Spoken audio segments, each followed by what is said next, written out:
كنتم لا تعلمون অতএব তোমরা যদি না জানো তবে যারা স্মরণ রাখে তাদেরকে জিজ্ঞেস করো।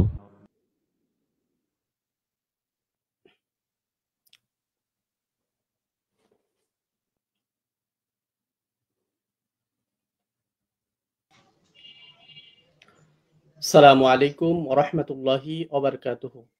আলহামদুলিল্লাহি ওয়া কাফা ওয়া সালামুন আলা ইবাদিহিল্লাযিনা ইসতাফা, আম্মা বা'দ। দেশ ও দেশের বাইরে, কাছে এবং দূরে সকল প্রিয় ভাই ও বোনেরা যারা আমাদের এই লাইভ প্রোগ্রামটি দেখছেন অথবা পরে দেখছেন, মসজিদ as-সিদ্দিক রাদিয়াল্লাহু তাআলা আনহু কমপ্লেক্স কর্তৃক আয়োজিত দ্বীনি বিষয়ে জানতে চাই লাইভ প্রোগ্রামের ৭২তম পর্বে সবাইকে স্বাগত জানাচ্ছি। অনুষ্ঠানের শুরুতেই আমাদের প্রিয় দর্শকদের উদ্দেশ্যে একটি বিনীত অনুরোধ হচ্ছে, আমাদের এই লাইভ প্রোগ্রামটিকে আপনাদের পরিচিতদের মাঝে শেয়ার করে দাওয়াতি কাজে অংশগ্রহণ করুন এবং আপনার প্রিয় ভাই ও বোনদেরকে জানার সুযোগ করে তৈরি দিন। প্রিয় দর্শক, আমাদের এই লাইভ প্রোগ্রামটি মসজিদ as-সিদ্দিক রাদিয়াল্লাহু তাআলা আনহু কমপ্লেক্সের ফেসবুক এবং ইউটিউব চ্যানেলে সরাসরি সম্প্রচারিত হচ্ছে।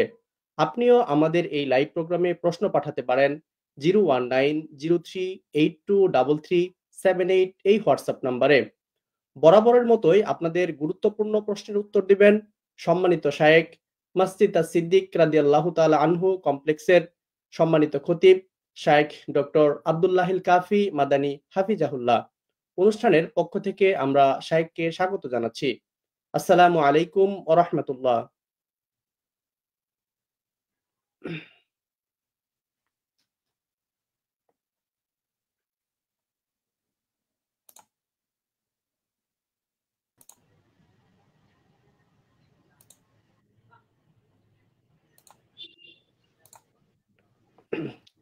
আসসালামু আলাইকুম ওয়া রাহমাতুল্লাহ। শায়েখ কেমন আছেন? আলহামদুলিল্লাহ, আপনি কেমন আছেন? আলহামদুলিল্লাহ, আল্লাহ সুবহানাহু ওয়া তাআলা ভালো রেখেছেন। শায়েখ অনুমতি দিলে আমরা সরাসরি প্রশ্নোত্তর পর্বে চলে যেতে চাই। জি, ইনশাআল্লাহ। আমাদের আজকের অনুষ্ঠানের প্রথম প্রশ্ন হচ্ছে, আমাদের এক ভাই প্রশ্ন করেছেন, মৃত লাশের পাশে বসে কোরআন পড়াটা কতটা জরুরি ও জায়েজ কিনা? বিসমিল্লাহির রহমানির রহিম। আলহামদুলিল্লাহি রাব্বিল আলামিন ওয়াসসালাতু ওয়াসসালামু আলা আশরাফিল আমবিয়া ওয়াল মুরসালিন নবিয়িনা মুহাম্মদ ওয়া আলিহি ওয়া সাহবিহি আজমাইন, আম্মা বা'দ। গুরুত্বপূর্ণ একটি প্রশ্ন করেছেন, মৃত লাশের পাশে কোরআন পড়া। প্রথম বিষয় হচ্ছে যে জরুরি তো নয়, বরং জায়েজও নয়। কারণ হচ্ছে একজন মানুষ মারা গেলে কোন বিষয়টা তার উপকারে আসবে সেটা আমাদের দেখা উচিত। একজন মানুষ মারা যাওয়ার পর কোন জিনিসটা তার জন্য কল্যাণকর। আমি কারণ কোরআন পড়তে চাচ্ছি, নিশ্চয়ই আমার উদ্দেশ্য হচ্ছে যে সে যাতে মুক্তি পায়, সে যাতে কল্যাণ লাভ করতে পারে। সেক্ষেত্রে যদি এটি প্রমাণিত না হয় কোরআন সুন্নাহ দ্বারা, অবশ্যই এই বিষয়টি যে কোন জিনিসটি মৃত ব্যক্তির উপকারে আসবে এটা কোরআন সুন্নাহ দ্বারা প্রমাণিত হতে হবে। এবং রাসূল সাল্লাল্লাহু আলাইহি ওয়াসাল্লাম হচ্ছেন আমাদের আদর্শ সর্ববিষয়ে। তিনি আসলে এই বিষয়ে নির্দেশনা দিয়েছেন কিনা, অথবা তার সাহাবা ইকরাম তার কোনো বক্তব্য থেকে বা কোরআনের আয়াত থেকে তারা এমনটি বুঝেছেন কিনা যে মৃত ব্যক্তির লাশের পাশে কোরআন তেলাওয়াত করলে সেটা তার উপকার হয়। যেহেতু এই বিষয়টি প্রমাণিত নয়, সে কারণে আমাদের জন্য এটি জায়েজও হবে না, এবং এটি দিনের মধ্যে স্পষ্ট একটি বিদআত। মনে রাখতে হবে আমাদের দেশে মৃত ব্যক্তিকে কেন্দ্র করে মানে 50-এর অধিক বিদআত প্রচলিত আছে, 50-এর অধিক বিদআত চালু আছে, যেগুলো পরিত্যাগ করা খুবই জরুরি বিষয়। কারণ আল্লাহ রাসূল সাল্লাল্লাহু আলাইহি ওয়াসাল্লাম এই বিদআত থেকে আমাদেরকে সতর্ক করেছেন। এই বিদআতটা কিন্তু ভয়াবহ একটি পাপ। বিদআতকে ছোট করে দেখলে হবে না, মনে করলে হবে না যে ভালো কাজ তো না, ছোট করার উপায় নেই। এই জন্য কিন্তু বিদআতটাকে ইবলিস মানুষের জন্য খুব সুন্দর করে তোলে, সুশোভিত করে তোলে। কারণ সে মনে করে যে সে ভালো কাজই করতেছে। অন্যান্য অন্যায় করলে মানুষ অনুতপ্ত হয় বা জানে যে এটা পাপ, কিন্তু বিদআত করার সময় মনে করে সে ভালো কাজই করতেছে। হুম ইয়াহসাবুনা আন্নাহুম ইহসিনুনা সুনআ, তারা ধারণা করে যে তারা ভালো কাজই করতেছে, কিন্তু আসলে সেটা শরীয়ত বিরোধী কাজ করতেছে। এজন্য এবং বিদআতটা হচ্ছে দ্বীনের বিকৃতি, স্পষ্ট বিকৃতি। যখন দিনের মধ্যে বিদাত প্রবেশ করে তখন অনেক সুন্নাত বিদায় নেই, আর এটাই হচ্ছে বিকৃতি, কিছু প্রবেশ কিছু মানে বাতিল বের হয়ে যাওয়া। এই জন্য এটা খুবই গঠিত একটি পাপ, অন্যায়। এটা থেকে আমাদের বিরত থাকা উচিত। বিশেষ করে মৃত ব্যক্তির ক্ষেত্রে আমাদের উচিত দেখা যায় আসলে কোন জিনিসটি তার উপকারে আসবে, তার জন্য আমরা ক্ষমা প্রার্থনা করবো সর্বদা, এটাই তার জন্য আসলে উপকারী। জি জি, জাযাকাল্লাহু খাইরান। শায়েখ, আমাদের আরেক ভাই প্রশ্ন করেছেন, তিনি আমাদের কাছে জানতে চেয়েছেন, মুসলিম হিসেবে দোকানে হিন্দুদের পুজোর উপকরণ বিক্রি করা যাবে কিনা? না, শিরকি কাজে সহযোগিতা করা যাবে না, শিরকের কাজে সহযোগিতা করা যাবে না। তবে এখানে দুইটা পার্থক্য করতে হবে। অর্থাৎ আপনি দোকানে স্বাভাবিক জিনিসপত্র বিক্রি করছেন, অমুসলিমরা আপনার থেকে কিনে নিচ্ছে, এটা কিন্তু কোনো সমস্যা নেই। অথবা আপনি অমুসলিমের দোকানে যে কিছু কিনে নিয়ে আসছেন বৈধ জিনিস, এটা কোনো অসুবিধা নেই। লেনদেনের সমস্যা না এটা আসলে। মানে তাদের পুজোর উপকরণ বিক্রি করা যাবে না, এটা অর্থ না যে হিন্দুদের কাছে কিছু বিক্রি করা যাবে না। বিক্রি করতে পারবেন, কোনো অসুবিধা নেই, হালাল পণ্য বিক্রি করতে পারবেন। অথবা যে পণ্য মানে আমাদের মানে তারা শিরকের কোনো কাজে বা ইসলাম বিরোধী কোনো কাজে ব্যবহার করবে না, সেটা আপনি বিক্রি করতে পারবেন তাদের কাছে।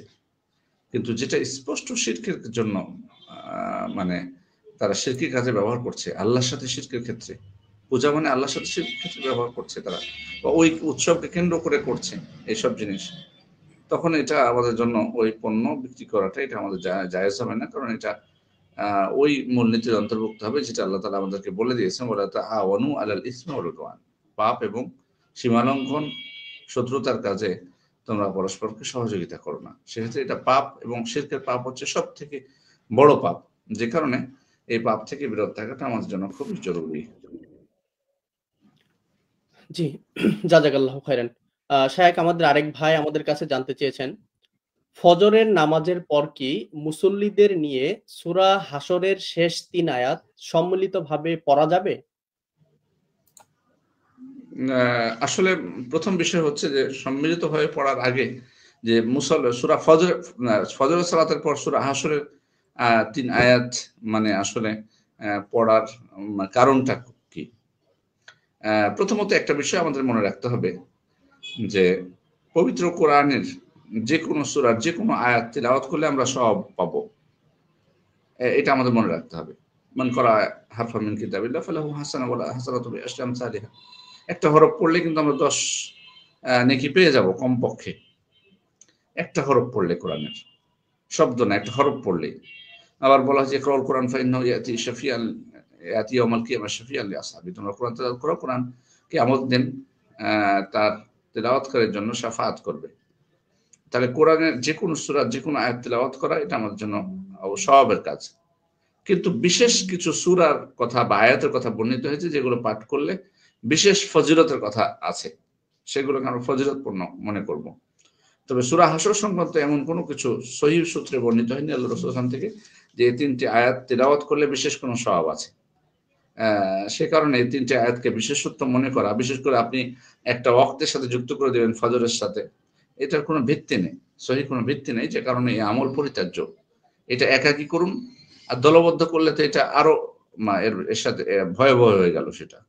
কারণ যে কোনো ইবাদত মানে জামাতবদ্ধভাবে করতে হলে কিন্তু এক্সট্রা দলিল লাগবে। মানে যে কোনো ইবাদত যখন আমরা করতে পারবো সেটা একাকী, জামাতবদ্ধভাবে সেটাই করতে পারবো যেটা শরীয়ত অনুমোদন দিয়েছে। সেক্ষেত্রে আপনি যেটার একাকিত্বর ক্ষেত্রে অনুমতি নেই বা নির্দিষ্ট কোনো দলিল সহিভাবে প্রমাণিত নয়, সেটা জামাতবদ্ধভাবে করার কোনো প্রশ্নই ওঠে না। সুতরাং সালাতের পরে এভাবে জামাতবদ্ধভাবে তেলাওয়াত করার কোনো ভিত্তি নেই, বরং প্রত্যেক ব্যক্তি তার মানে মুখস্থ থেকে তার মেমোরি থেকে তিনি সালাতের পরে যে জিকিরগুলো সেগুলো করতে থাকবেন নিজে নিজে। এক্ষেত্রে জামাতবদ্ধভাবে করার কোনো ভিত্তি নেই। জি জি, জাযাকাল্লাহু খাইরান। শায়েখ, আমাদের আরেক ভাই জানতে চেয়েছেন, ইসলামী ব্যাংকে ৫ বছর মেয়াদি ডিপিএস করা যাবে কিনা? ইসলামী ব্যাংক কিন্তু এখন মানে বিশেষভাবে ইসলামী ব্যাংক বাংলাদেশ আছে, এর বাইরে কিন্তু অনেক ইসলামী ব্যাংক আমাদের দেশে তারা মানে ইসলামের নীতি অনুযায়ী ব্যাংকিং ব্যবস্থা করেছেন এমনটি তারা দাবি করে থাকেন। এখন বিষয়টা হলো যে আপনাকে প্রত্যেকটা ব্যাংকের তাদের যে মানে নীতিমালাগুলো, শর্ত শারায়েতগুলো, এগুলো আপনাকে দেখতে হবে। সেক্ষেত্রে যদি ইসলামের মানে বিধানের সাথে সামঞ্জস্য থাকে তাহলে আপনি সেখানে রিপ্লেস করতে পারবেন। কিন্তু যদি ইসলাম বিরোধী শর্ত থাকে তাহলে করতে পারবেন না। মূলত এটা মুদারাবার ভিত্তিতেই হয়ে থাকে। সেক্ষেত্রে আপনি দেখবেন যে মুদারাবার যে শর্তগুলো ইসলাম দিয়েছে সেটার উপর ভিত্তি করে সেটা করা হয়েছে কিনা। যদি করা হয়ে থাকে তাহলে করতে পারবেন। এটা আসলে আলাদা আলাদাভাবে দেখে করতে হবে। মুদারাবার ক্ষেত্রে বিশেষ বিষয় হলো যেমন আপনার অবশ্যই সেখানে মানে আপনি যে টাকা দিচ্ছেন তাদেরকে সেটার যেটা লাভ সেটা অবশ্যই আপনাকে নির্দিষ্ট কোনো অ্যামাউন্ট তারা করবেন না, বরং একটা পার্সেন্টেজ তারা নির্ধারণ করে দেবেন যে আপনি যে টাকা দিচ্ছেন সেটা যদি তারা লাভবান হয় তাহলে এত % আপনাকে লাভ দিবে। এটা নির্দিষ্ট হতে হবে, পার্সেন্টেজ, নির্দিষ্ট টাকা নয়। আর দ্বিতীয় হচ্ছে যে যদি ক্ষতি হয় তাদের, ক্ষতি আপনাকে বহন করতে হবে যিনি টাকা দিচ্ছেন তাকে। এই শর্তগুলো আপনি খেয়াল করে দেখবেন যে সেগুলো আছে কিনা। যদি ঠিকঠাক থাকে তাহলে অসুবিধা নেই। কিন্তু আসলে যেহেতু অনেক ব্যাংক, সব ব্যাংক আসলে ইসলামের নীতিমালাগুলো, অনেক ব্যাংক আছে তাদের শরিয়া বোর্ড অনেক শক্তিশালী এবং তারা চেষ্টা করেন সর্বোচ্চ তাদের সাধ্য অনুযায়ী মানে ইসলামের নীতির মধ্যে থাকার জন্য। আবার কিছু ব্যাংক আছে নামে মাত্র, সেখানে তাদের শরিয়া বোর্ডও খুব দুর্বল বা বোর্ডের সাথে তাদের যোগাযোগও নেই, নিজের ইচ্ছা মতো করতেছে, এমন আছে, মানে যেটা বলে ধোকার বিষয়। এই বিষয়গুলো আসলে এক একটা ব্যাংকের ক্ষেত্রে, সব ব্যাংকের ক্ষেত্রে আমাদের এই কথা প্রযোজ্য হবে না। এজন্য সচেতন থাকতে হবে। আর বিষয়টা হলো যে ব্যাংকিং এই ব্যবস্থাটা বা সিস্টেমটা এটা অত্যন্ত মানে ইসলামের ভিত্তিতে করাটা জাতীয় বা আন্তর্জাতিক পর্যায়ে এটা বর্তমানে আসলে অনেক কঠিন হয়ে গেছে। সেটা রাষ্ট্রীয় নিয়ম নীতির ক্ষেত্রে হোক বা আন্তর্জাতিক নিয়ম নীতির ক্ষেত্রে হোক, যে কোনো কারণে হোক, এগুলো খুব কঠিন। আলাকুল্লি হাল যদি ব্যাংকের যারা কর্তৃপক্ষ আছেন তারা যদি শরীয়তের বিধিনিষেধগুলো সর্বোচ্চ সাধ্য অনুযায়ী তারা পালন করার চেষ্টা করেন তাহলে তাদের সাথে লেনদেন করতে কোনো বাধা নেই। জি জি, শুকরিয়া। শায়েখ, আমাদের কাছে আমাদের আরেক ভাই প্রশ্ন করেছেন। তিনি আমাদের কাছে জানতে চেয়েছেন, শায়েখ, আমি গ্রামের বাড়িতে বেড়াতে এসেছি। আমার আম্মা বলতেছেন, তুমি তোমার মৃত বাবার জন্য একটু মোনাজাত করো। আমরা পরিবারের সবাই শরিক হব। এটা করা জায়েজ হবে কিনা?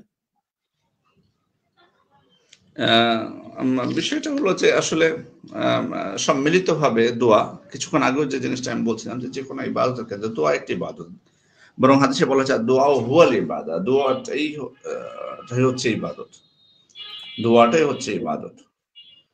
সেক্ষেত্রে প্রত্যেক ব্যক্তি তার মানে দোয়া তখনই আমরা সম্মিলিতভাবে করতে পারবো যখন সেটা রাসূল সাল্লাল্লাহু থেকে প্রমাণিত হবে। সেক্ষেত্রে কিছু কিছু ক্ষেত্রে যেমন কুনুতের ক্ষেত্রে অথবা বৃষ্টি প্রার্থনার ক্ষেত্রে দোয়া সম্মিলিত হয়ে প্রমাণিত হয়েছে। বাকি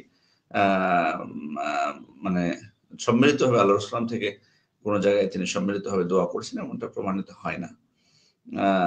সে কারণে ঘটা করে এভাবে এমন অনুষ্ঠান না করাটাই উচিত হবে। যদিও কোনো কোনো আলেমদের মতে যে কোনো প্রকার পূর্ব ঘোষণা ছাড়াই, স্থান নির্ধারণ ছাড়াই কিছু ব্যক্তি তারা যদি হঠাৎ করে মনে করেন কোনো বিষয়ে যে তারা দোয়া করবেন তাহলে সেটা তাদের জন্য জায়েজ, এরকম অনেকে বলেছেন। তবে বিষয়টাকে নিয়ে শিথিলতা না করাই উচিত, যেহেতু এই বিষয়টা নিয়ে আমাদের সমাজে প্রচুর বাড়াবাড়ি আছে। বরং মানে যে স্থানগুলো স্পষ্ট বিধাত হবে সেটাকেও তারা জায়েজ করার চেষ্টা করেন। এ কারণে বিশেষ সতর্কতা অবলম্বন করাই উচিত, বরং সন্দেহজনক বিষয়ের মধ্যে আমাদের না যাওয়াটা উচিত হবে না। যেহেতু কারণ এখানে আমার মনে হয় যে আপনারা বাধ্যও না করতে, কারণ আপনাকে করতে হবে, ওনারা আমিন বলবেন, শরিক হবেন কেন? ওনারা কেন করতে পারছেন না? এই জিনিসটা ওনাদেরকে বুঝিয়ে দিবেন। ওনারা যদি মনে করেন যে ওনারা আরবি জানেন না, আপনি বলবেন যে না, আরবি না জেনে আপনি দোয়া করুন বাংলায়। আল্লাহ সব ভাষা বোঝেন, সব ভাষা আল্লাহ তাআলার সৃষ্টি। এটা আপনার মাকে বা আপনার পরিবারের যারা আছে তাদেরকে বুঝিয়ে দিন সুন্দরভাবে যে দোয়ার যে কোনো ভাষায় আল্লাহ তাআলা সকল ভাষা তার সৃষ্টি, তিনি বুঝবেন। অতএব সবাই আমরা আন্তরিকভাবে দোয়া করি। ঘটা করে সম্মিলিতভাবে করতে, যেহেতু এটা মানে এ বিষয়ে প্রচুর সমাজের মধ্যে এই বিষয়টা নিয়ে বাড়াবাড়ি আছে, সে কারণে সন্দেহজনক বিষয়ে আমাদের না যাওয়াটাই উচিত হবে। জি জি, শুকরিয়া। প্রিয় দর্শক, যারা আমাদের এই লাইভ প্রোগ্রামটি দেখছেন, তারা এই লাইভ প্রোগ্রামটিকে আপনার পরিচিতদের সাথে শেয়ার করে দাওয়াতি কাজে অংশগ্রহণ করুন এবং আপনার দ্বীনী ভাই বোনদেরকে জানার সুযোগ করে দিন। শাইখ, আমাদের পরবর্তী প্রশ্ন, যেটি আমাদের এক ভাই আমাদের কাছে জানতে চেয়েছেন, শীতের প্রকোপে আমরা মাথায় যে মোটা টুপি পরি এতে কপাল ঢাকা থাকে, এই অবস্থায় সেজদা করলে কি সেজদা সহি হবে? সেজদা সহি হবে ইনশাল্লাহ, কোনো অসুবিধা নেই। মূলত তবে ওলামা ইকরাম বলেছেন যে সর্বোত্তম হলো কপালটা যদি ফাঁকা থাকে তাহলে এটাই ভালো, সরাসরি কপালটা যদি সেজদা করা হয় মাটিতে, এটা সব থেকে ভালো হয় এটা। তবে যদি ঢাকা থাকে পাগড়ি বা টুপি বা অন্য কিছু দ্বারা, সেজদা সালাতের কোনো ক্ষতি হবে না, বরং সেজদা আপনি যে 7টি অঙ্গের উপরে আল্লাহ রাসূল সাল্লাল্লাহু আলাইহি ওয়াসাল্লাম করতে বলেছেন সেটি প্রযোজ্য হবে, এজন্য অসুবিধা নেই করতে। আনাস রাদিয়াল্লাহু আনহু বলছেন যে আমরা যখন মানে প্রচন্ড গরমের মধ্যে সেজদা দিতাম তখন আমাদের কপাল পুড়ে যেত, তখন আমরা কোনো কিছু সেখানে দিয়ে তারপর সেজদা করতাম। এই দলিল থেকে ওলামা ইকরাম বলছেন যে কোনো কিছু যদি কপালের সাথে যুক্ত থাকে তবুও সেটার উপর সেজদা দেওয়াটা এটা এতে কোনো বাধা নেই ইনশাল্লাহ। তবে তারা এটি যোগ করেছেন এর সাথে যে অবশ্যই যদি কোনো কিছু না থাকে সেটাই সর্বোত্তম হবে। জি জি, শুকরিয়া। শায়েখ, আমাদের আরেক ভাই প্রশ্ন করেছেন, তিনি জানতে চেয়েছেন, শায়েখ, আমি এক আলোচনায় শুনেছি নন মাহরাম যারা তাদের সাথে দেখা হলে এড়িয়ে চলতে হবে, আর যদি নন মাহরামটি বৃদ্ধ হয় এবং ফেতনার আশঙ্কা না থাকে তাহলে সালাম দেওয়া যাবে এবং খোঁজ খবর নেওয়া যাবে, এই বিষয়টি সঠিক কিনা? আসলে বিষয়টা হলো যে মানে আমাদের বোনের প্রশ্ন সম্ভবত, মানে হয়তো যিনি প্রশ্ন করেছেন উনি বোন, উনি জানতে চাচ্ছেন যে কোনো পুরুষ ব্যক্তিকে যদি নন মাহরাম হয় তাহলে তাকে সালাম দেওয়া যাবে না বা তার সাথে কথা বলা যাবে না, কিন্তু যদি বৃদ্ধ হয়, বৃদ্ধ মানুষ, তাহলে কোনো অসুবিধা নেই, উনি এমনটি শুনেছেন। আসলে ব্যাপারটা হলো যে আমি নারীদের ক্ষেত্রে একটা জিনিস বলবো যে কোনো পুরুষ যদি হয় তাহলে আমি কোনো বৃদ্ধ বৃদ্ধ নারীর কে সালাম দেওয়া বা তার ব্যাপারে খোঁজ খবর নেওয়া এটা খুব বেশি ফিতনার সম্ভাবনা নেই। আমি আবারও বলছি, কোনো পুরুষ ব্যক্তি, যুবক হোক বা যে বয়সেরই হোক, কোনো বৃদ্ধা নারীকে দেখে সালাম দেওয়া বা তার খোঁজ খবর নেওয়া এতে কোনো অসুবিধা, ফিতনার আশঙ্কা খুবই কম, এটাতে আশা করা যায় অসুবিধা নেই। কিন্তু কিন্তু বিপরীতটা, অর্থাৎ একজন যুবতী নারী তিনি সালাম দিবেন বা কথা বলবেন একজন বৃদ্ধ মানুষ পুরুষের সাথে, এটা কিন্তু একরকম না, এটা কিন্তু একরকম না। এই জন্য যুবতী নারীদের সতর্ক হওয়া উচিত, সতর্কতা অবলম্বন করা উচিত। কারণ আসলে আপনি যেটা বলেছেন যে ফিতনা থেকে দূরে যদি সম্ভাবনা না থাকে, কিভাবে বুঝবেন যে ফিতনার সম্ভাবনা নেই? আপনি কিভাবে বুঝলেন যে ফিতনার সম্ভাবনা নেই? এটা তো একটা প্রশ্ন হতে পারে। দেখুন, সালাম দেওয়ার ব্যাপারটা শুধুমাত্র সালাম দেওয়া, বয়স্ক মানুষ হয়তো সালাম দিলেন, এতে হয়তো বা ফিতনার আশঙ্কা খুব বেশি হবে না, কিন্তু আপনি যোগ করেছেন যে সালামের সাথে আরো কিছু খোঁজ খবর নেবেন, এগুলো খুব বেশি না করাটাই উচিত হবে। আমি আমি বিশেষ করে যে যুবতী নারী যারা আছেন তাদেরকে বলবো যে যদিও বয়স্ক পুরুষ তবুও না করাটাই উচিত হবে। কারণ আমরা জানি বাস্তবতা, কেন আমি এই কথা বলছি এটার বাস্তবতা আমার মনে হয় আপনাদেরকে কারণটা বুঝিয়ে দেওয়ার মনে হয় খুব বেশি জরুরিও না, কারণ এটা বুঝতে পারছেন যে কেন। কারণ পুরুষদের মানসিকতা, মন মানসিকতা নারীদের মন মানসিকতা একরকম নয়। আর পুরুষ বৃদ্ধ হয়ে গেলেও মানে যদিও হয়তো বা তার মানে মানে যেটা কাম প্রবৃত্তি সেটা হয়তো বা যদিও কমে আসে, তবুও কিন্তু আকর্ষণ নারীদের প্রতি, কম বয়সী নারীদের প্রতিও সেটা কিন্তু খুব মানে অসম্ভব কোনো কিছুই নয়, অসম্ভব কোনো কিছু নয়। এজন্য আর আপনি যেটা বলেছেন যে ফিতনার আশঙ্কা না থাকলে, এটা যুক্ত করেছেন, আসলে আমরা কিভাবে বুঝবো যে ফিতনা আসলে নেই? এজন্য এত ক্লোজ হওয়ার কোনো প্রয়োজন নেই। আমি যেটা বললাম যে হ্যাঁ, সর্বোচ্চ বয়স করে সালামটা দিতে পারেন, তবে খুব বেশি ক্লোজ হওয়ার চেষ্টা করবেন না। জি জি, জাযাকাল্লাহু খাইরান। জি। শায়েখ, অন্য আরেকটি ভাই আমাদের কাছে প্রশ্ন করেছেন, তিনি জানতে চেয়েছেন, অজু করার পর মসজিদে ঢুকে 2 রাকাত নামাজ পড়লে কি অজু ও তাহিয়াতুল মাসজিদ দুটোই আদায় হয়ে যাবে নাকি আলাদা আলাদা পড়তে হবে? না, আদায় হয়ে যাবে ইনশাল্লাহ। যেহেতু মানে এখানে একটা কিছু মূলনীতি আছে, যে দুই সালাতের নিয়ত একসাথে করার বিষয়ে। যদি সালাদগুলো মকসুদুল লিযাতিহা হয়, অর্থাৎ প্রত্যেকটা সালাত আলাদা আলাদাভাবে উদ্দেশ্য, বিশেষভাবে নির্দিষ্ট ওই সালাত, এমনটি যদি হয় তাহলে আলাদা আলাদা নিয়তে করতে হবে দুইবার।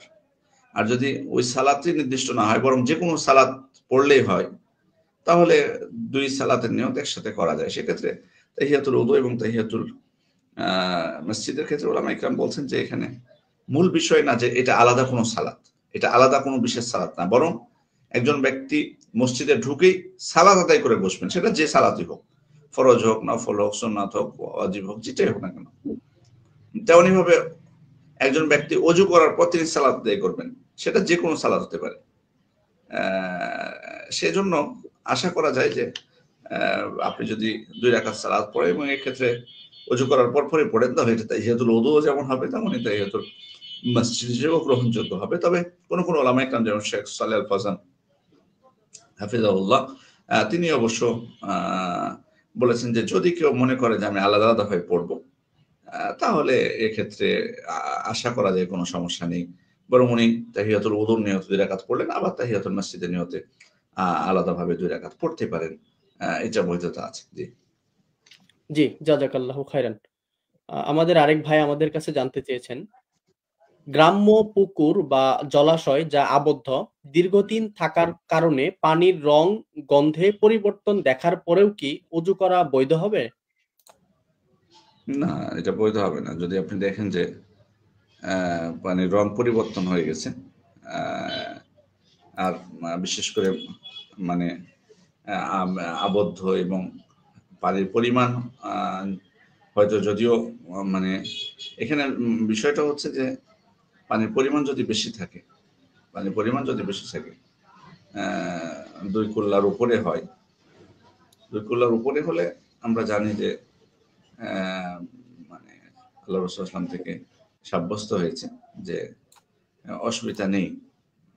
কিন্তু এখানে পানির স্বাভাবিক যেটা রং, সেটার থেকে যদি পরিবর্তন হয়ে যায়, যেমন আমি উদাহরণস্বরূপ আপনাদেরকে যদি বলি, যেমন পাট অনেকে কিন্তু জাগ দেয় পানির মধ্যে, তো সেক্ষেত্রে অনেক বেশি পানি থাকলেও কিন্তু ওই পানি কিন্তু পরিবর্তন হয়ে যায়, তার স্বাদ, রং, গন্ধ সবকিছু পরিবর্তন হয়েছে, এই পানিতে তো ওযু হবে না।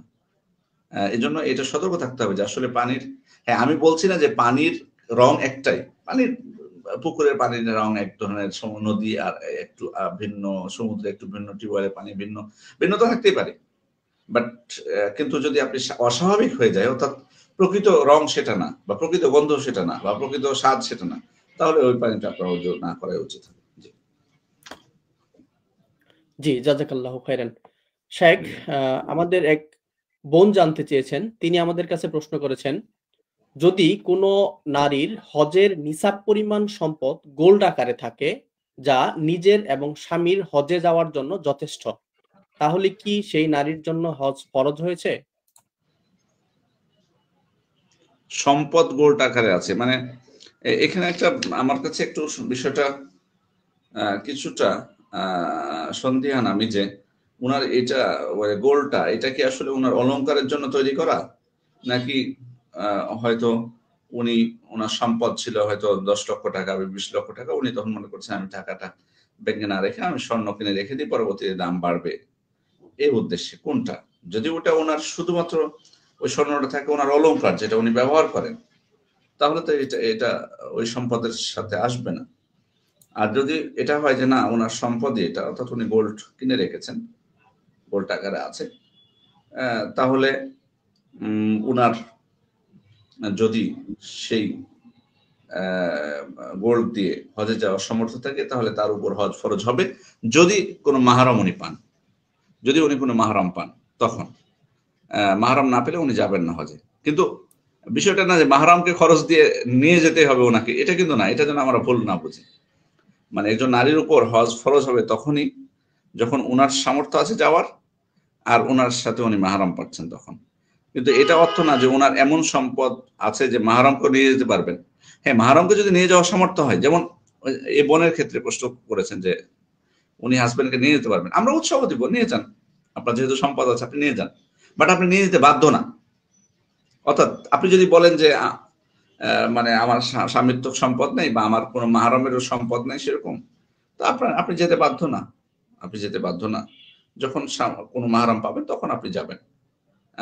কিন্তু মানে মাহরমকে খরচ দিয়ে আপনাকে যেতে হবে, যেতেই হবে, বিষয়টা কিন্তু এমন না যে মাহরমের খরচ দেওয়ার সামর্থ্য থাকলে আপনাকে মাহরমকে নিয়ে হজে যেতে হবে, বিষয়টা এমন বাধ্যবাধকতা নেই।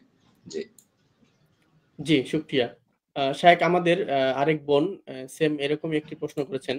তিনি আমাদের কাছে জানতে চেয়েছেন, নিসাব পরিমাণ গোল্ড জমা আছে, যা তিনি স্বামীর সাজসজ্জার জন্য রেখে দিয়েছেন।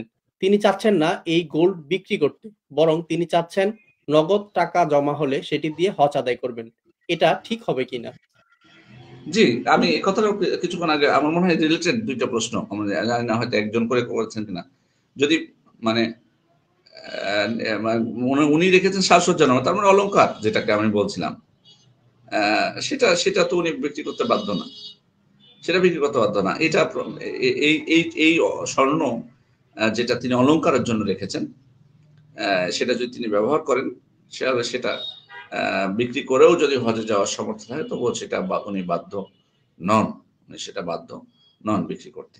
তবে যদি কেউ বলে যে না আমি এত স্বর্ণ, দেখুন হয়তো অনেকে বললেন যে হয়তো অনেক স্বর্ণ আছে, তার 10 ভরির উপরে আছে বা 15 ভরি আছে বা 20 ভরি, যেটাই হোক না কেন, উনি মনে করলেন যে এত তো আসলে অলংকারের প্রয়োজন নেই আমার এত কিছু ব্যবহারে, আমি বরং কিছু বিক্রি করে দিয়ে আমি হজে যাই। তো যদি এটা করেন, করতে পারেন, এটা কোনো সমস্যা নেই। বরং এ কাজে আমরা উৎসাহ দিব যে অতিরিক্ত যদি থাকে। কিন্তু যদি এমন হয় যে না উনি সেগুলোকে সচরাচর ব্যবহার করে থাকেন, তার স্বামীও চান যে এগুলো উনি ব্যবহার করুক, তাহলে আপনার উপর সেটা বিক্রি করাটা আপনার জন্য জরুরি না। জি। জি, জাযাকাল্লাহু খাইরান। আমাদের আরেক ভাই হজের বিষয়ে জানতে চেয়েছেন। তিনি আমাদের কাছে প্রশ্ন করেছেন, যদি হজে যাওয়ার কারণে চাকরি চলে যাওয়ার ভয় থাকে তাহলে কি করব? আমি তো চাকরির ক্ষেত্রে চুক্তিবদ্ধ। চুক্তি বাতিল করলে কি আমি খেয়ানতকারী হিসাবে গণ্য হব? আসলে বিষয়টা হলো যে আহ, আমার মনে হয়, আমি জানি না উনি কোথায় আছেন বা কোন কোম্পানিতে চাকরি করেন। বিষয়টা যে আপনি যে ছুটি নেবেন, মানে হ্যাঁ আপনি অবশ্যই চুক্তিবদ্ধ হয়েছেন যে হয়তো এরকম থাকতে পারে যে 10 দিন ছুটি বা 12 দিন ছুটি বা 15 দিন ছুটি, সেক্ষেত্রে হজে এই মাত্র 15 দিনে তার হবে না। যেটা বরাদ্দ থাকে সাধারণত ছুটি, বা একসাথে হয়তো কোম্পানি দিতেও চাচ্ছে না, সেক্ষেত্রে, এবং ওনার উপর হজ ফরজ, সেক্ষেত্রে অনেক ওলামা ইকরাম বলেছেন যে আপনার জন্য ছাড় আছে যতদিন না আপনার সুযোগ সৃষ্টি হচ্ছে, তবে আপনার সর্বোচ্চ প্রচেষ্টা আপনি অব্যাহত রাখবেন, সর্বোচ্চ প্রচেষ্টাটা আপনি অব্যাহত রাখবেন। কারণ আমরা জানি যে সাধারণত যে কোনো প্রতিষ্ঠানগুলো আর বেসরকারি প্রতিষ্ঠানগুলোর ক্ষেত্রে মানে সে এগুলো কড়াকড়ি থাকতে পারে। সেক্ষেত্রে সরকারি বা স্বায়ত্তশাসিত বা অন্যান্য অনেক প্রতিষ্ঠান আছে যারা হজে যাওয়ার সুযোগ দেয়, এমনটি আমাদের জানা আছে। সেক্ষেত্রে আপনি হয়তোবা যদি এমন হয় যে এখন হয়তো দিতে চাচ্ছে না, আর কিছুদিন পরে দিবে, তাহলে আশা করা যায় আপনার এক্ষেত্রে ওজোর এটা হিসেবে গণ্য হবে। তবে যদি এমন হয় যে আপনি ধরুন এই কোম্পানি, যে কোম্পানিতে আপনি আছেন, সেক্ষেত্রে তারা অনুমতি আপনাকে দিচ্ছে না, বাট আপনার এই সমস্ত কোম্পানিগুলোতে চাকরি অ্যাভেলেবল আপনার জন্য। অর্থাৎ আপনি যদি এটা বাদও, তারা যদি আপনাকে চাকরি থেকে বাদও দেয় হজে যাওয়ার কারণে, আপনি অনায়াসে আরেকটা কোম্পানিতে চাকরি পাবেন হজ করে এসে। এমন যদি হয় তাহলে আপনার জন্য আমরা হজ করে নেওয়াটাই করে করে নিতে বলবো। কারণ এরকম অনেক পেশা আছে আমরা জানি, যেগুলো মানে তাদের চাকরির ক্ষেত্রে কোনো সমস্যা হবে না। সেক্ষেত্রে যেহেতু এখানে আপনার সুযোগ আছে, এমন না যে আপনি ক্ষতিগ্রস্ত হবেন। কিন্তু যদি কেউ এরকম হয় যে তিনি হজে চলে গেলে তিনি চাকরি চলে যাবে, আবার চাকরি পাওয়াটা তার জন্য অনেক টাফ হয়ে যাবে, অনেক বড় বেশি টাফ হবে, এমন এমন পরিস্থিতি থাকলে আশা করা যায় যতদিন সুযোগ সৃষ্টি না হচ্ছে ততদিন সেটা ওজর হিসেবে গণ্য হবে বিইذنিল্লাহ। জি। জি, জাযাকাল্লাহু খাইরান। শায়েখ, আমাদের এক ভাই জানতে চেয়েছেন, আমরা ইউকে থেকে একেবারেই চলে আসলাম ছেলে মেয়ে দ্বীনি শিক্ষায় শিক্ষিত করার জন্য। বড় মেয়ের বয়স ৪ বছর প্লাস। শায়েখ, ঢাকাতে ভালো মাদ্রাসার যদি বলতেন। মানে জি, জি। আম ভালো মাদ্রাসা ঢাকায়, আপনার মেয়ের বয়স ৪, এখনো ভর্তি করার মতো, হয়তো প্লেতে আপনি ভর্তি করতে পারবেন। আমার মনে হয় ঢাকায় যেমন আমাদের মাদ্রাসা মোহাম্মদিয়া আরাবিয়া আছে, সেখানে মহিলাদের আলাদা শাখা আছে। মাদ্রাসার পড়াশোনার মান ভালো আমার জানা মতে, সেখানে আপনি করতে পারবেন ভর্তি। এছাড়া তানজিমুল উম্মা যে মাদ্রাসা, এই মাদ্রাসাও মেয়েদের শাখা আছে, সেক্ষেত্রে 4 বছর বয়সে আমার মনে হয় প্লেতে তারা ভর্তি করাবে, সেক্ষেত্রে আপনি খোঁজ নিতে পারেন, সেখানে তারা ভর্তি করাতে পারে। এর বাইরে আমার মানে আরো কিছু প্রতিষ্ঠান আছে, যেমন আল মাদ্রাসাল আরাবিয়া, যেটি উত্তর খান সম্ভবত বা দক্ষিণ খানে প্রতিষ্ঠা করা হয়েছে।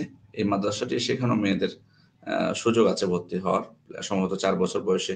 তারা নেবে কিনা আপনি জিজ্ঞেস করতে পারেন, কারণ অনেকে 5 বছর না হলে নেন না, প্রাথমিক বা নার্সারি বা মানে অর্থাৎ অনেক আগে। অনেক ক্ষেত্রে এখন তো সরকার, আমি জানা মতে বর্তমান সরকার চেঞ্জ করেছে কিনা জানি না, আগে সরকারের শর্ত ছিল 6 বছর বয়স হতে হবে, আর অনেক আগে হলে তখন ছিল। এখন অন্যান্য প্রতিষ্ঠানগুলো কি অবস্থায় আছে। আবার আমাদের সম্প্রতি যে পেজে আমরা আজকে প্রশ্ন উত্তর মসজিদা সিদ্দিকের পরিচালনায় নতুন এবছর মাদ্রাসাতুল সিদ্দিক নামে আমরা মাদ্রাসা চালু করতে যাচ্ছি আলহামদুলিল্লাহ। সেক্ষেত্রে ভর্তি অলরেডি শুরু হয়েছে আলহামদুলিল্লাহ, এবং আপনি সেখানেও আপনি যোগাযোগ করতে পারেন। আমাদের নাম্বার সম্ভবত দেওয়া আছে আমাদের এই পেজে আপনি একটু খোঁজ নেবেন, এই বিষয়ে আমার মনে হয় তথ্য আছে বা বিজ্ঞপ্তি আছে, সে নাম্বার দেখে আপনি একটু যোগাযোগ করবেন, সেখানে যোগাযোগ করবেন। আমার মনে হয় আপনি সেখানে তথ্য পাবেন, আশা করা যায়। এখন আপনি ঢাকার কোন জায়গায় থাকেন সেটার উপর নির্ভর করবে, কারণ এখন তো আপনাকে বাসা থেকে যেতে হবে। সেক্ষেত্রে বাসা আপনি না হয় প্রতিষ্ঠান যেখানে যেটা সুবিধা হয়, ভালো হয়, সেখানে বাসা আশপাশে নিতে পারবেন আপনার সাধ্য অনুযায়ী।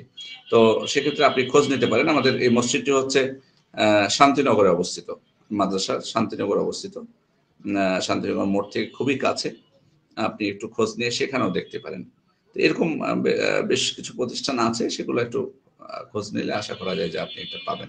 4 বছর বয়স তো এখনই হয়তো বা দেওয়াটা জরুরি না, আপনি আরো 1 বছর পরেও দিতে পারবেন। তবে প্লেতে বা প্রি প্লে যদি থাকে, সেখানে খোঁজ নিয়ে আপনি দিতে পারবেন ইনশাল্লাহ। জি, ইনশাল্লাহ। জাযাকাল্লাহু খাইরান। শায়েখ, আমাদের এক বোন প্রশ্ন করেছেন। তিনি জানতে চেয়েছেন, শায়েখ, মহিলাদের কি সালাতে দাঁড়ানোর সময় কাঁধে কাঁধ এবং পায়ের সাথে পা মিলিয়ে দাঁড়াতে হবে? জি, মহিলারা যখন জামাত করবেন, জামাতে তারা যদি করেন, তাহলে অবশ্যই পায়ে পা কাঁধে কাঁধ মিলাবেন, কারণ আল্লাহ রাসূল সাল্লাল্লাহু আলাইহি ওয়াসাল্লাম যে বলেছেন, তার যে নির্দেশনা জামাতে সালাত আদায়ের সময়, এটা সবার জন্যই। আকিমুস সুফুফা ওয়া হাযু বাইনাল মানাকিব ওয়া সুদ্দুল খালাল ওয়া তারাসসু, এই যে নির্দেশনাগুলো তিনি যেগুলো দিতেন, সেগুলো কিন্তু সবার জন্য। দেখুন, ইসলামের প্রত্যেকটা ক্ষেত্রে, সালাত হোক বা অন্যান্য বিধান হোক, রাসূল যখন কোনো নির্দেশনা দিবেন বা পদ্ধতি অবলম্বন করবেন, সেটা নারী পুরুষ সবার জন্য। নারীদের বিধানটা তখনই আলাদা হবে যদি তাদের জন্য বিশেষ কিছু বলে থাকেন আলাদাভাবে আল্লাহ রাসূল। যেমন জামাতে সালাতের ক্ষেত্রে নারীদের ইমাম যদি নারীরা নিজেরাই আদায় করে, তাহলে নারীদের ইমাম সামনে আলাদা কাতারে দাঁড়াবে না, বরং নারীদের মাঝখানে দাঁড়াবে। নারীদের সালাতে যদি ভুল হয়, তাহলে পুরুষরা মানে সুবহানাল্লাহ বলে বিধান, নারীরা সুবহানাল্লাহ বলে তারা তাসবিহ করবে, অর্থাৎ হাতে তার শব্দ করবে হাত দিয়ে। এরকম কিছু ব্যতিক্রমী বিষয় আছে। তাছাড়া যে হুকুমগুলো জামাতের ক্ষেত্রে, নিয়ম পদ্ধতি সবকিছু পুরুষের জন্য যেটা, নারীর জন্য একই বিধান। এজন্য এই বিষয়গুলো সবার ক্ষেত্রে প্রযোজ্য হবে। জি জি, ইনশাল্লাহ। জাযাকাল্লাহু খাইরান। প্রিয় দর্শক, যারা আমাদের এই লাইভ প্রোগ্রামটি দেখছেন অথবা পরে দেখবেন, আপনাদের কাছে একটি বিশেষ অনুরোধ হলো, আমাদের এই লাইভ প্রোগ্রামটিকে আপনাদের পরিচিতদের সাথে শেয়ার করে দাওয়াতি কাজে অংশগ্রহণ করুন এবং আপনার দ্বীনী ভাই ও বোনদেরকে জানার সুযোগ করে দিন। আমাদের পরবর্তী প্রশ্ন হচ্ছে, যেটি আমাদের এক বোন করেছেন। তিনি জানতে চেয়েছেন, জায়নামাজে কাবা শরীফের ছবি বা বিভিন্ন মসজিদের ছবি দিয়ে বা বিভিন্ন স্থাপনার ছবি থাকে, সেটি দিয়ে সালাত আদায় করলে সালাত হবে কিনা? সালাতের সমস্যা নেই, কিন্তু আসলে মানে কোনো বিশেষ সেখানে কারুকার্য থাকা, এগুলো আসলে মানে মুসল্লির একাগ্রতা নষ্ট করতে পারে। কিন্তু এমন না যে সালাতের ক্ষতি হবে। দেখুন ছবির বিষয়টা আমি বলি, ছবি কোনটা আসলে নিষিদ্ধ? প্রাণীর ছবি আসলে নিষিদ্ধ। প্রাণীর ছবি থাকলে এটা মারাত্মক বিষয়। কিন্তু প্রাণীর ছবি না হয় যদি সাধারণ কোনো ছবি হয়, যেমন মসজিদের ছবি বা স্থাপনার ছবি, এগুলো তো আসলে নিষিদ্ধ না। আপনি তো এগুলো অঙ্কন করতে পারেন। এটা তো জায়েজ। গাছপালার ছবি আঁকা, সূর্যের ছবি আঁকা, চন্দ্রের ছবি আঁকা, মসজিদের ছবি আঁকা, এগুলো তো জায়েজ। এটা তো আর প্রাণীর ছবি না যে না জায়েজ। সুতরাং জায়নামাজে এটা থাকা জন্য সালাতের কোনো ক্ষতি হবে না, তবে একাগ্রতা নষ্ট হতে পারে। এটা পরিত্যাগ করা উচিত। সাধারণ নর্মাল জায়নামাজে সালাত আদায় করা উচিত, প্লেন যেগুলো। আর ছবি আসলে যদি মানুষের হয়, একটা জিনিস বলে দিই, ধরুন কোনো জায়গায় যদি মানুষের ছবি থাকে, সেটা জায়নামাজে হোক বা দেওয়ালে হোক, যে ঘরে পড়ছে ওখানে হোক, আসলে সেটা খুবই গর্হিত হবে। কারণ হচ্ছে লা তাদখুলুল মালায়েকাতু বাইতান ফিহি সূরা আও কালব, যে বাড়িতে কুকুর বা ছবি থাকে সে বাড়িতে ফেরেশতা প্রবেশ করে না। রহমতের ফেরেশতা প্রবেশ করবে না। সেক্ষেত্রে রহমতের ফেরেশতা যে জায়গায় প্রবেশ করে না, সেখানে আমি সালাত আদায় করছি, কতটুকু আমি এই সালাতের মাধ্যমে কল্যাণ লাভ করতে পারবো? এটা একটা প্রশ্নের বিষয়। এজন্য আর তাছাড়া ছবির ব্যাপারে মারাত্মক হাদিস এসছে, প্রাণীর ছবি যদি থাকে, এবং কিয়ামতের দিন বলা হবে আহসিউ মা খালাকতুম, তোমরা যেটা তৈরি করেছিলে সেটাতে তোমরা প্রাণ দাও। আর এটা আমরা পারবো না করতে কখনোই। এজন্য এটা মারাত্মক বিষয়। তবে মানে যদি এমন হয় যে আপনি এমন একটা জায়গায় আছেন যে ছবিও সরাতে পারছেন না, বা সালাতের সময় হয়ে গেছে বা সালাত পড়তেই হবে, তখন সালাত পড়ে নিতে পারবেন, সালাতের ক্ষতি হবে না। তবে এটা অপছন্দনীয়। আর মানে যদি জেনে বুঝেও সালাত পড়ে নেয়, সালাতটা তার হয়ে যাবে, বাট ছবি থাকার কারণে অবশ্যই সে সালাতের যে প্রকৃত কল্যাণ সেটা থেকে বঞ্চিত হবে, যেহেতু ফেরেশতা, রহমতের ফেরেশতা সেখানে থাকবেন না। আর যদি অন্য কোনো ছবি হয়, প্রাণের ছবি ছাড়া, যেমনটা প্রথমে বলেছি, প্রাণের ছবি ছাড়া অন্য কোনো ছবি থাকলে সালাতের হুকুমের কোনো সমস্যা হবে না, বাট একাগ্রতা যাতে নষ্ট না হয় সেটা খেয়াল রাখতে হবে। জি। জি, জাযাকাল্লাহু খাইরান। আমাদের আরেক ভাই আমাদের কাছে প্রশ্ন করেছেন। তিনি জানতে চেয়েছেন, জামাতে ফরজ সালাতে মনের ভুলে সূরা ফাতিহা না পড়লে আমার কি করণীয়? নামাজ কি বাতিল হবে? আপনি যদি সালাতের মধ্যেই আপনার মনে পড়ে যায়, সালাতের মধ্যে মনে পড়ে গেল যে আপনি সূরা ফাতিহা পড়েননি, উদাহরণস্বরূপ বলছি যে আপনি আছেন তৃতীয় রাকাতে, জামাতেই আছেন, সেক্ষেত্রে আপনার মনে পড়লো দ্বিতীয় রাকাতে আপনি সূরা ফাতিহা পড়েননি, সেক্ষেত্রে আপনি ইমামের সালাম ফেরানোর পর একটা এক্সট্রা এক রাকাত পড়ে নেবেন। কারণ সূরা ফাতিহা পড়াটা হচ্ছে রুকুন, অগ্রাধিকারযোগ্য মত হচ্ছে রুকুন। আর রুকুন ইচ্ছাকৃতভাবে হোক আর অনিচ্ছাকৃতভাবে হোক, যদি বাদ পড়ে যায় তাহলে সালাতের ক্ষতি হয়ে যাবে। রুকুন এমন একটা জিনিস। ওয়াজিব, সালাতের ওয়াজিব যদি অনিচ্ছাকৃতভাবে বাদ পড়ে যায় অসুবিধা নেই। সহসিদা দিলে সহসিদা দিতেও যদি আপনার মনে না থাকে অসুবিধা নেই। কিন্তু রুকুন এমন একটা জিনিস যেটা আপনাকে অবশ্যই ইচ্ছায় বাদ হোক আর অনিচ্ছাকৃতভাবে হোক, আপনাকে অবশ্যই সেটা করতে হবে। সেক্ষেত্রে সালাতের মধ্যে যদি মনে পড়ে যায়, সালাতের মধ্যে এখনো আছেন, সেক্ষেত্রে আপনি যে রাকাতে সূরা ফাতিহা পড়েননি ওই রাকাতটা বাতিল বলে গণ্য হবে। আর আপনি ইমাম সালাম ফেরানোর পর পরই এক রাকাত পড়ে নিয়ে সহজিদা দিয়ে দেবেন, যদি আপনি সালাতের মধ্যে আপনার মনে পড়ে। কিন্তু যদি আপনার ইমামের সালাম ফেরানোর পর আপনার মনে হলো, তখনও আপনি পরপরই যদি হয় এক রাকাত পড়ে সহজিদা দিলে হবে। কিন্তু যদি অনেক পরে মনে হয়, মসজিদ থেকে বের হয়ে গেছেন, পরে মনে পড়লো যে আপনি কোন এক রাকাতে সূরা ফাতিহা পড়েননি, তখন আপনাকে পুরো সালাতটাই আদায় করতে হবে। তখন আপনাকে পুরো সালাতটাই আবার আদায় করতে হবে। জি। জি, শুকরিয়া। শায়েখ, আমাদের কাছে আরেকটি প্রশ্ন রয়েছে, যেটি আমাদের এক বোন প্রশ্ন করেছেন। তিনি জানতে চেয়েছেন, অজুরত অবস্থায় বাচ্চাদের নেপি চেঞ্জ করলে কি অজু ভাঙবে? যদিও হাতে মল লেগে যায়। না, কোনো অসুবিধা নেই। মানে আপনার মানে এটা বিষয়টা হলো যে নাপাকি, সেটা নাপাকি, বাচ্চার মল এটা নাপাক, এতে কোনো সন্দেহ নেই। বাট নাপাকি আপনার হাতে লাগলে কি আপনার অজু ভেঙে যাবে? না। নাপাকি থাকা অবস্থায় আপনি সালাত আদায় করবেন না। শরীর পবিত্র হতে হবে, পোশাক পবিত্র হতে হবে, জায়গা পবিত্র হতে হবে, নাপাকি থাকা যাবে না। বাট আপনি যদি ধুয়ে ফেলে দেন তাহলে তো কোনো সমস্যা নেই। আর নাপাকি হাতে লেগে গেলে কখনো অজু ভাঙে না। এই জন্য আপনার এক্ষেত্রে অজু ভাঙার কোনো প্রশ্নই ওঠে না। জি। জি, জাযাকাল্লাহু খাইরান। আমাদের আরেক বোন আমাদের কাছে প্রশ্ন করেছেন। তিনি জানতে চেয়েছেন, কোনো মেয়ে যদি নিজের টাকা খরচ করে ছেলে ক্লাসমেটকে খাওয়ায় বা কোনো ছেলের ক্লাসমেটের কাছ থেকে কিছু খায়, এটা কি জায়েজ হবে? অনেক সময় ক্লাসমেটরা ট্রিট চায়, এই বিষয়ে জানতে চাচ্ছি। এই বিষয়ে কথা বলতে তো আমাকে অনেক লম্বা লম্বা আলাপে চলে যেতে হবে, কারণ বিষয়টা তো বিষয়টা তো আসলে মানে আপনার যে প্রশ্ন করেছেন এটা ক্লাসমেটকে খাওয়া বা না খাওয়ার মধ্যে সীমাবদ্ধ না। কারণ আপনি যে পুরুষ ক্লাসমেটের সাথে আপনি আছেন ক্লাসে, এটার কতটুকু বৈধতা আছে ইসলামে, এটাও তো প্রশ্ন আগে চলে আসবে। এই জন্য আমরা আমরা তো বরাবরই, যেহেতু আমরা মুসলিম, আমরা আত্মসমর্পণ করেছি আল্লাহ তাআলার বিধানের কাছে। এজন্য আমাদের সর্বোচ্চ চেষ্টা করতে হবে আমরা এমন প্রতিষ্ঠানে ভর্তি হব যেখানে ছেলে এবং মেয়েরা আলাদা। আপনি মেয়েদের সাথেই ক্লাসে পড়াশোনা করবেন, আপনার মেয়ে ফ্রেন্ড হবে, আপনার মেয়ে ফ্রেন্ড, ছেলেরা পড়বে ছেলেদের সাথে, এটাই হওয়া উচিত। এবং আমি মনে করি যে কারো যদি সদিচ্ছা থাকে কোনো গার্জেনের, তাহলে মানে বিশেষ করে আমি মনে করি বিশেষ করে মাধ্যমিক পর্যন্ত, এসএসসি পর্যন্ত প্রতিষ্ঠান পাওয়া সম্ভব এমন প্রতিষ্ঠান আছে।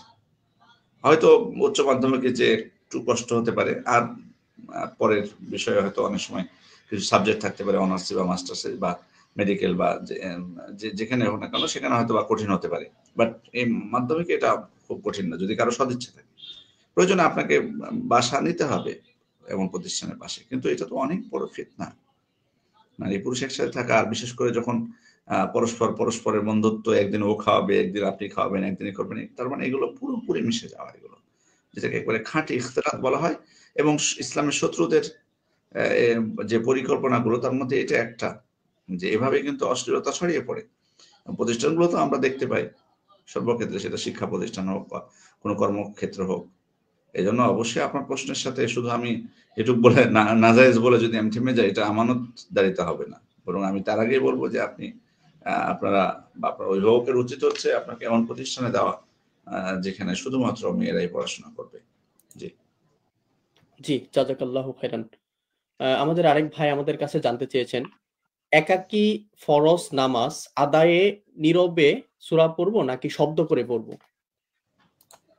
না, আপনি দুটার যে কোনো একটা করতে পারেন। ফরজের ক্ষেত্রে যেগুলো জাহারি সালাত, সেগুলোতে যদি জোরে পড়েন সেটা সুন্নাত, জোরে পড়াটা একাকি পড়লেও সুন্নাত জোরে। কিন্তু যদি আপনি মানে না পড়েন, কোনো অসুবিধা নেই সালাতে, যেহেতু এটা সুন্নাত মুস্তাহাব আমল, সেহেতু না পড়লে অসুবিধা নেই। বিশেষ করে যদি আপনি মনে করেন যে অন্য কারো সমস্যা হবে বা কিছু এমন ঘটতে পারে, আপনি আস্তেও পড়তে পারেন, অসুবিধা নেই। দুইটার যে কোনো একটা করলে সুযোগ আছে সেটা। জি, শুকরিয়া। শায়েখ, আমাদের কাছে আরেক ভাই আ প্রশ্ন করেছেন। তিনি জানতে চেয়েছেন, আমার ভাইয়ের চোখে সমস্যা, কিন্তু সে ডাক্তারের কাছে যেতে চায় না। সে বলে রাসূলুল্লাহ সাল্লাল্লাহু আলাইহি সাল্লামের যুগে সেই কালো মহিলা যার মৃগী রোগ ছিল, সেই ঘটনা উল্লেখ করে বলে অসুখ হলে ধৈর্য ধারণ করাই ভালো। তার এই কথাটুকু কতটা যুক্তিসঙ্গত? আসলে কিছুটা যুক্তি আছে, তবে এখানে আমাদের মানে আমি ঘটনাটার দিকে আমি একটু আগে যাই। মানে উনি যে হাদিসটার কথা উল্লেখ করেছেন, তারপরে না হয় আমরা হুকুমের ক্ষেত্রে যাব যে কতটুকু উনি যে দলিলটা পেশ করেছেন, সে দলিল দ্বারা এখানে উনার পক্ষে আসলে কতটুকু দলিলটা সঙ্গত হবে বা প্রযোজ্য হবে সেটা দেখার বিষয়। এক নম্বর হচ্ছে যে এখানে আল্লাহ রসুল সাল্লামের কাছে ওই নারী এসে বলেছিলেন যে আমার মৃগী রোগ আছে বা আমি অজ্ঞান হয়ে যাই, আল্লাহ রসুল আপনি দোয়া করুন আল্লাহ যেন আমাকে সুস্থ করে দেন। তো এখানে আল্লাহ রসুল সাল্লাহ ইসলামের দোয়া করেছেন, আল্লাহ রসুল বলেছেন যে তুমি চাইলে, তুমি যদি ধৈর্য ধারণ করো তোমার জন্য জান্নাত আছে, আর যদি তুমি চাও আমি তোমার জন্য দোয়া করবো, আল্লাহ তোমাকে সুস্থ দান করবেন। তখন উনি জান্নাতকে বেছে নিয়েছেন। এখানে দেখুন যে যে ভাইয়ের কথা আপনি বলছেন, আপনার ভাই, উনি কি মানে ওই নারীকে কিন্তু আল্লাহ রসুল জান্নাতের কথা বলেছেন, তার মানে জান্নাত নিশ্চিত তার। আল্লাহ রসুল কিন্তু কোনো গবেষণা করে কথা বলেননি যে জান্নাত পাবে ধৈর্য ধারণ করলে, ধৈর্য ধারণ করলে জান্নাত পাওয়া যায়, বরং এটা খাস খাস সুসংবাদ যেটা ওই নারীর ক্ষেত্রে প্রযোজ্য, তার জন্য এটা, যে হ্যাঁ ধৈর্য ধারণ করলে তো পুরস্কার আছে, বাট এই যে বলে দেওয়া, একবার নিশ্চিত করে দেওয়া জান্নাতটা। এই জন্য তো ইবনে আব্বাস আতা ইবনে রাবাহকে বলেছিলেন এই হাদিসের যেটা শুরুটা, যে তুমি কি কোনো জান্নাতি নারীকে দেখতে চাও?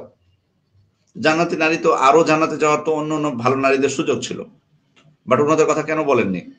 ওনারা তো ধৈর্য ধারণ করেছেন, কারণ এক্ষেত্রে আল্লাহ রসুল নির্দিষ্টভাবে বলে দিয়েছে যে সে জান্নাতে যাবে। এই কারণে তার উপর ভিত্তি করে আমি বলতে পারবো না যে আমি ধৈর্য ডাক্তারের কাছে না গেলে আমি জান্নাত নিশ্চিত, এটা তো আমি নিশ্চয়তা দিতে পারবো না। আল্লাহ রাসূল সাল্লাল্লাহু আলাইহি ওয়াসাল্লাম তার ক্ষেত্রে নিশ্চয়তা দিয়েছেন, যেহেতু তার কাছে ওহী আসতো, তিনি ওহীর ভিত্তিতেই বলেছেন। আর দ্বিতীয়ত, ওই নারী যে প্রচেষ্টা করেনি তার সুস্থতার জন্য, সেটা আপনার নিশ্চয়তা কোথায়? উনি হয়তো বা অন্য প্রচেষ্টা করেছেন কিন্তু কোনো কাজ হয়নি, তখন আল্লাহ রাসূল সাল্লাল্লাহু আলাইহি ওয়াসাল্লামের কাছে এসে দোয়া চেয়েছেন, যেহেতু তিনি জানতেন যে নবীদের দোয়া মুস্তাজাব, কবুল হয়। সে কারণে আল্লাহ রাসূল সাল্লাল্লাহু আলাইহি ওয়াসাল্লামের কাছে এসে দোয়া চেয়েছেন। সুতরাং কিন্তু এমন তো এখানে প্রমাণিত হয় না যে তিনি চিকিৎসা বাদ দিয়ে এসে দোয়া চেয়েছেন শুধুমাত্র, এবং উনি তো চাচ্ছিলেন। আর আল্লাহ রাসূল সাল্লাল্লাহু আলাইহি ওয়াসাল্লাম নাকচ করে দেননি, বরং দুইটা পথ দিয়েছেন। সুতরাং এই হাদিস দ্বারা মানে তার পক্ষে দলিল পেশ করা এটা কতটুকু সঙ্গত হবে সেটা চিন্তার বিষয়। এটা এক নম্বর বিষয়। 2 নম্বর হচ্ছে যে মানে অবশ্যই ধৈর্য ধারণ করলে আল্লাহর কাছে প্রতিফল পাওয়া যাবে। এটা অনেক হাদিস দ্বারা, অনেক কোরআনের আয়াত দ্বারা প্রমাণিত। অবশ্যই সাবিরিন ধৈর্যশীলদেরকে আপনি সুসংবাদ দিয়ে দিন। কিন্তু আসলে এ বিষয়ে ওলামায়ে কেরামের অনেক কথা আছে যে অসুস্থ হলে কেউ যদি ইচ্ছাকৃতভাবে চিকিৎসা না নেয়, মারা যায়, তাহলে এটা আত্মহত্যা হবে কিনা, বা কেউ যদি ধৈর্য ধারণ করে সেটাই উত্তম হবে কিনা, অনেক বক্তব্য।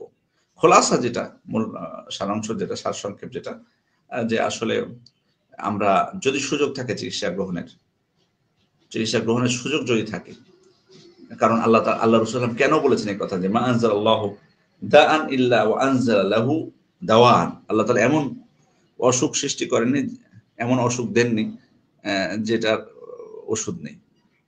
তার মানে অসুখও যেমন দিয়েছেন, তেমন ওষুধও তিনি দিয়ে দিয়েছেন, সৃষ্টি করে দিয়েছেন। এর দ্বারা উৎসাহ দেওয়া হয়েছে চিকিৎসা নিতে। সুতরাং আপনি অ্যাভেলেবল চিকিৎসা, অর্থাৎ আপনার সুযোগ আছে, আপনার সামর্থ্য আছে, সেক্ষেত্রে আপনি চিকিৎসা নেওয়াটাই আপনার জন্য উত্তম হবে। বিশেষ করে যেহেতু সুস্থ যদি আমরা থাকতে পারি, আল্লাহ তাআলার ইবাদত আমরা আরো বেশি ভালো করে করতে পারবো। সুস্থ থাকলে আল্লাহ তাআলার ইবাদত, তার আনুগত্য করাটা আমাদের জন্য মানে অবশ্যই সহজ হবে আরো। এজন্য আমরা চিকিৎসাটা করার আমরা চেষ্টা করব। তবে হ্যাঁ, যদি চিকিৎসা করেও সুস্থ হতে না পারি, অবশ্যই ধৈর্য সেখানে জরুরি বিষয়। চিকিৎসা করে হয়তো আমি অনেকে আছেন সফল হতে পারছেন, আবার অনেকে সামর্থ্য দেননি। মানে দেখা যাচ্ছে যে এই চিকিৎসা বাংলাদেশে নেই, এমনও তো আছে কিছু বিষয়। তো ওনার তো সামর্থ্য নেই সিঙ্গাপুর যাওয়ার বা ইন্ডিয়া যাওয়ার সামর্থ্য নেই, তো ওনাকে তো ধৈর্য ধারণ করতেই হবে অবশ্যই। কিন্তু যদি আপনার সামর্থ্য থাকে তাহলে আপনি চিকিৎসা নেবেন। তবে এই কথা মনে রেখে যে শিফাদাতা হচ্ছেন একমাত্র আল্লাহ তাআলা, তিনি ইচ্ছা না করলে শিফা আমি সুস্থ হতে পারবো না। এই জন্য অন্তরটা যাতে আবার ডাক্তারের সাথে সম্পৃক্ত না হয়ে যায়, এটা মনে রাখতে হবে। আবার অনেকেই এখানে আরেকটু বিষয় বলে দিই যে অনেকে ওই হাদিস দ্বারা দলিল পেশ করে যে 70,000 মানুষ জান্নাতে যাবে যারা আল্লাহর উপর তাওয়াক্কুল করে, তারা রুকিয়া করেন চায় না, বা মন্ত্রতন্ত্র বিশ্বাস করে না, তারপরে আগুন দিয়ে চিকিৎসা নেয় না, তারপরে তারা কুলক্ষণ বা অশুভ ফল গ্রহণ করে না, তাদের কথা বলা হয়েছে। কিন্তু এখানে কিন্তু বলা হয়নি যে চিকিৎসা নেয় না, এটা কিন্তু বলা হয়নি, মনে রাখতে হবে। চিকিৎসা নেয় না এটা বলা হয়নি। এই জন্য চিকিৎসা নেওয়াটা কোনো তাওয়াক্কুল পরিপন্থী কাজ নয়, বরং তাওয়াক্কুল পরিপন্থী কাজ তখনই হবে চিকিৎসা নেওয়াটা যদি আমার অন্তরটা ডাক্তারের সাথে বা ওষুধের সাথে সম্পৃক্ত হয়ে যায়, আল্লাহ তাআলার কথা আমি বলে যাই, তখন এটা তাওয়াক্কুল পরিপন্থী হবে। কিন্তু আপনি স্বাভাবিক চিকিৎসা নেবেন আর এই মানসিকতা নিয়ে যে আল্লাহ তাআলাই শিফাদাতা, তাহলে কোনো চিকিৎসা নিতে অসুবিধা নেই। এজন্য ওলামায়ে কেরামের বক্তব্য হলো যে চিকিৎসা আল্লাহ রাসূল সাল্লাল্লাহু আলাইহি ওয়াসাল্লাম নিয়েছেন, নিতে উৎসাহ দিয়েছেন, সাহাবায়ে কেরাম নিয়েছেন। সেজন্য আমরা যদি এমন হতো যে মানে ধৈর্য ধারণ করাটা সর্বাবস্থায় আমার জন্য, মানে চিকিৎসা করার সামর্থ্য থাকার পরও কল্যাণ হতো, তো সাহাবায়ে কেরাম তো আগেই করতেন। কিন্তু তারা চিকিৎসা নিয়েছেন, আল্লাহ রাসূল সাল্লাল্লাহু আলাইহি ওয়াসাল্লাম চিকিৎসা নিয়েছেন। তাহলে আমি ওই জন্য অনুরোধ করবো আপনার ভাইকে বলে দিবেন যে এটা কোনো সমস্যা নেই, তবে হ্যাঁ তার অন্তরটা আল্লাহর সাথে যেন সম্পৃক্ত থাকে। আর মানে আল্লাহ তাআলার কাছে যদি চিকিৎসাতেও কাজ না হয়, দুনিয়াবী চিকিৎসাতে, উনি যাতে ধৈর্য ধারণ করে এবং আল্লাহ তাআলার কাছে প্রার্থনা করে। জি, ইনশাআল্লাহ। জাযাকাল্লাহু খাইরান। আমাদের অনুষ্ঠানের শেষ প্রশ্ন, যেটি আমাদের এক ভাই করেছেন। তিনি জানতে চেয়েছেন সাহু সিজদা কিভাবে করতে হয় আর এর নিয়মটা কি? নিয়মটা হলো যে আপনি এখানে 2টা নিয়ম বর্ণিত হয়েছে বিশুদ্ধ হাদিস দ্বারা। এটা হলো যে শেষ বৈঠকে তাশাহুদ, দরুদ এবং দোয়া মাসুরা পাঠ করার পর আপনি 2টা সিজদা দিবেন, স্বাভাবিক যেভাবে দেওয়া হয়। তারপর 2 দিকে সালাম ফিরিয়ে দিবেন। এটা একটা পদ্ধতি। আর একটা পদ্ধতি হচ্ছে আপনি তাশাহুদ এবং দরুদ দোয়া মাসুরা শেষ করার পর দুই দিকে সালাম ফিরাবেন, সালাম ফেরানোর পরে দুইটা সিজদা দিয়ে আবার দুই দিকে সালাম ফেরাবেন, কোনো প্রকার তাশাহুদ ছাড়াই। এটা হলো দ্বিতীয় পদ্ধতি, যেটি আল্লাহ রাসূল থেকে সাব্যস্ত হয়েছে। যে কোনো একটা করলে হবে, যদিও অনেক ওলামা ইকরাম এর মধ্যে কিছুটা পার্থক্য করেছেন যে কখন সালামের আগে আর কখন সালামের পরে। যেমন তারা বলেছেন যে যদি অতিরিক্ত কোনো কিছু হয়ে যায় সালাতের মধ্যে, তখন সেটা সালামের পরেই দিবে, অর্থাৎ দুই দিকে সালাম ফেরানোর পর দুইটা সিজদা দিয়ে আবার দুই দিকে সালাম ফেরাবে। আর যদি কোনো কিছুর কমতি হয়ে থাকে তাহলে সালামের আগেই দুইটা সিজদা দিয়ে সালাম ফেরাবে। কিন্তু আমাদের দেশে প্রচলিত আছে যেটা যে একদিকে সালাম ফিরিয়ে দুইটা সিজদা দিয়ে তাশাহুদ পড়ে আবার সালাম ফেরানো, এই পদ্ধতির কোনো অস্তিত্ব কোরআন এবং সুন্নায় নেই, সেহেতু এটা পরিত্যাজ্য। জি জি, জাযাকাল্লাহু খাইরান। শায়েখ, শুকরিয়া আদায় করছি আপনার মূল্যবান সময় আমাদের দেওয়ার জন্য এবং প্রতিবারের মতো ধৈর্য সহকারে সাধারণ মানুষের দ্বীনি বিষয়ের তথ্যবহুল উত্তর প্রদানের জন্য। আমাদের প্রিয় দর্শকদের দৃষ্টি আকর্ষণ করছি, ইনশাআল্লাহ দ্বীনি বিষয়ে জানতে চাই লাইভ প্রোগ্রামটি প্রতি বুধবার রাত ৯টায় মসজিদ আস-সিদ্দিক রাদিয়াল্লাহু তাআলা আনহু কমপ্লেক্সের ফেসবুক এবং ইউটিউব চ্যানেলে সরাসরি সম্প্রচারিত হবে। আপনিও এই অনুষ্ঠানে আপনার গুরুত্বপূর্ণ প্রশ্ন পাঠাতে পারেন 01903823378 এই হোয়াটসঅ্যাপ নাম্বারে। প্রিয় দর্শক, আজ এ পর্যন্তই। আবার দেখা হবে আগামী বুধবার রাত ৯টায়। সে পর্যন্ত ভালো থাকুন, সুস্থ থাকুন। সুবহানাকা আল্লাহুম্মা ওয়া বিহামদিকা আশহাদু আন লা ইলাহা ইল্লা আনতা আস্তাগফিরুকা ওয়া আতুবু ইলাইক। আসসালামু আলাইকুম ওয়া রাহমাতুল্লাহি ওয়া বারাকাতুহু। ওয়ালাইকুম আসসালাম ওয়া রাহমাতুল্লাহ।